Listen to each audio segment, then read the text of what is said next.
Welcome to Narrative. My name is Veronica, and today we're going to be talking about my best tips for new writers. I guess technically it's for every writer, but you know.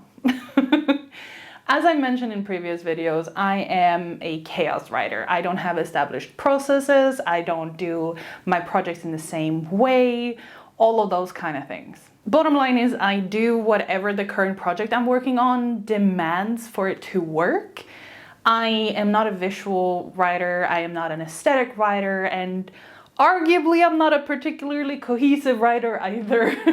I create as I go, and I do love that aspect of my writing, but it's not without its problems. So I am definitely not above, say, like admitting to my shortcomings, because there are plenty of them. And some of them are definitely less than ideal in the sense that they get in the way. But right now they are few enough that I don't feel the need to be in a hurry to change them, if you will. But we'll probably get there in the end. These tips are not necessarily writing only specific, but they are more in the mindset and the overarching structures kind of tips. So my first one to you is to let yourself get to know yourself, because you need to know how your brain works, what works for you and what doesn't work, so that you can establish processes and habits and all of that stuff that works with you rather than against you. Because what works for one author doesn't necessarily work for you. So if they are a hyper planner and they have everything listed out and they do exactly the same thing for each project and that works for them, that's great. But that doesn't mean that that necessarily works for you. Definitely not for me.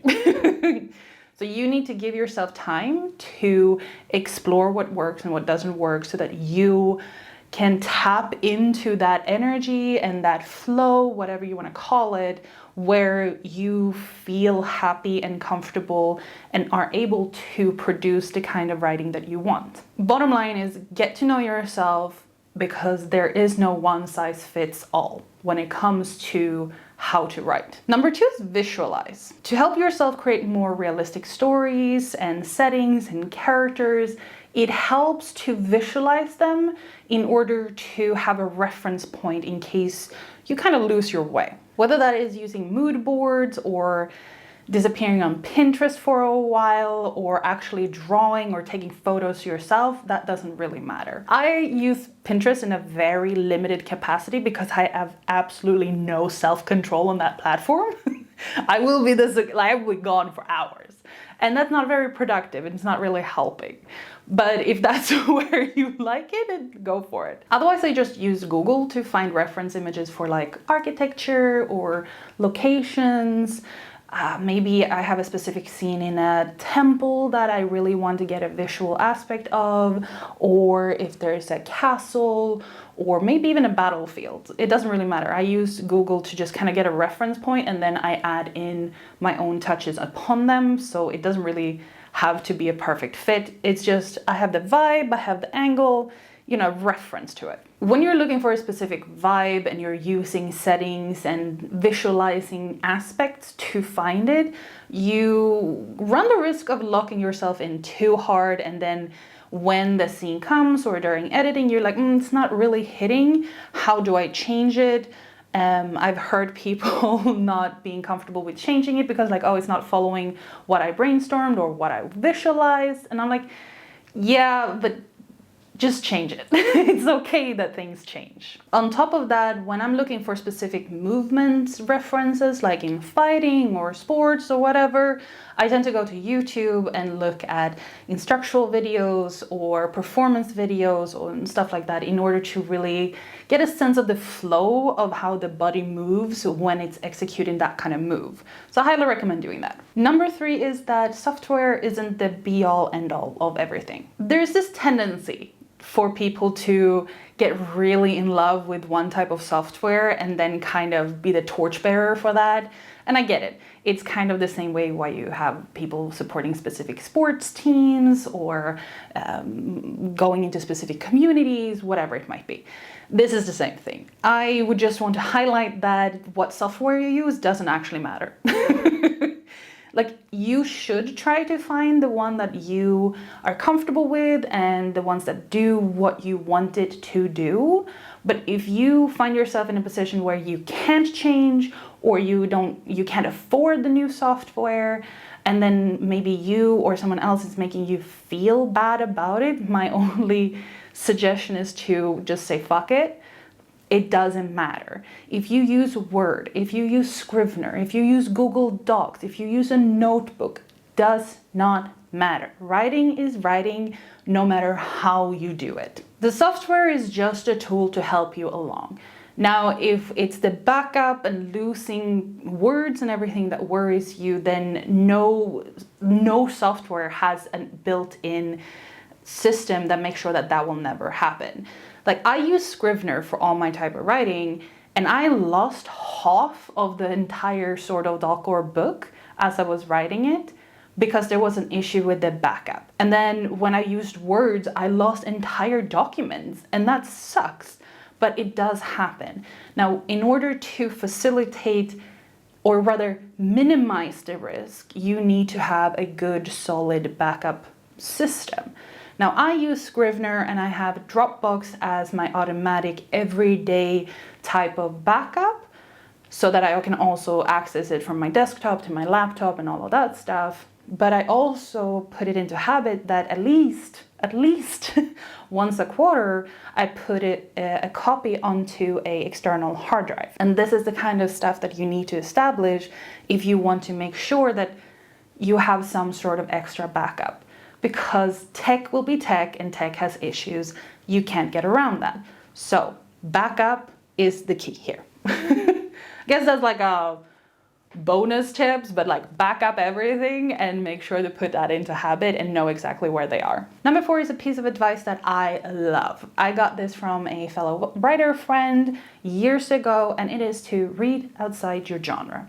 I was feeling stuck and in a rut regarding fantasy, feeling like I was reading and writing the same things over and over and over again, and I just didn't know that what it was. So this writer told me, read outside your genre to freshen your perspective.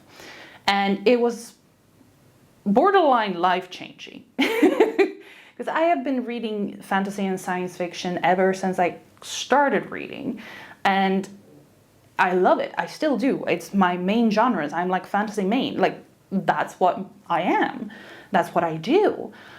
But I also explored different contemporary genres, and then also went into romance and everything in order to explore and expand my scope, not necessarily because you have to start writing in those genres, but it makes sure that you don't stagnate in your writing, so that you don't just write the same thing over and over again because it becomes a habit, which is one of the greatest issues I have with the write to market approach. I don't have anything against it necessarily, but one of my main critiques is that people read the same books and then make copies of those books, and then people make copies of their books, and then it just continues being copies of copies and copies, and it's the same stories, the same type of characters, and even the same type of content over and over and over again, because people don't innovate, because people are thinking that the market needs this or wants this thing, and then everyone copies that and does that and does that. So one way to combat that is to read outside your genre, because reading outside your genre helps you incorporate new aspects and concepts into your writing that might be the standard in that other genre, that might fit really well into what you are writing, which means that your writing will seem different and more fresh than everyone else who's just doing copies of copies of copies. So you might write a better romantic subplot because you read some romance. Maybe you are going to address a different societal issue that otherwise isn't mentioned in your genre, or I don't know, new magic system aspect. I don't know. You never know. Whatever it might be, reading outside your genre will help you create stories that are not stagnant. Stagnant? Stagnant. And then tip number 5, the last one, is to save everything. And it's not the again, reminding you, fix your backup. But save everything is not about the backup. It is about everything you create. You should never just delete something and let it disappear into the void. Never do that. if you write something in your current story that doesn't really fit and you want to take it away, just copy it over to a document where you have pieces like scraps, quotes, conversations, concepts, whatever. Just create a document with that however you want and just save everything, because you never know when that will come back and be the great new idea in your story. I can't tell you how many times I have removed an aspect from a story and saved it, and then a while later I'm like, I need something here, and I just scroll through my document and go like, oh, there it is, and then I incorporate it in a different story and just make minor changes to it. It is a wonderful feeling to like, oh, that I wrote 3 years ago, that is now working. Because sometimes the things you come up for your stories is not always going to be the perfect fit. So for example, in When Home Finds Us, I had this idea of a random character just coming into town, being between missions from the council. What is the council? I don't know.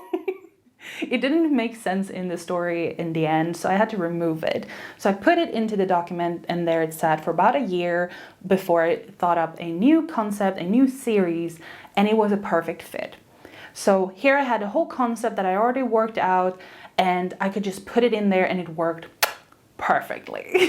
I'm not at a stage where I feel comfortable talking about this series yet because it's still very fresh, but it is a supernatural, like spicy supernatural romance stories where the main character in the first book is that previously mentioned character. So it was just a perfect fit all around. This is just one of many situations like this that I've had. So my biggest tip here, or my last tip I should say, is to save everything. You came up with these ideas and concepts and characters and quotes and everything for a reason. There's no reason for you to just throw them away, because they could come in handy later on. Maybe the themes is different, maybe the evolution of the story is different, and suddenly the quote that you were planning on using in the first book works in book 7. Who knows? And it's also okay if it never finds its way into your works, but you will have it, and you can also look back at it and see like, oh yeah, I remember when I had that idea. And if you also wrote out a whole like scrap, I call them scraps, but it's basically like scenes. If you've written that out, you can also see how much you improved. So those are my 5 tips. I hope that they helped you. And if you have any great tips on your own, please drop them down below. If you like this type of content, do make sure to subscribe. Otherwise, I wish you a happy day, night, or wherever you are in the time stream, and I will see you in the next one. Bye bye.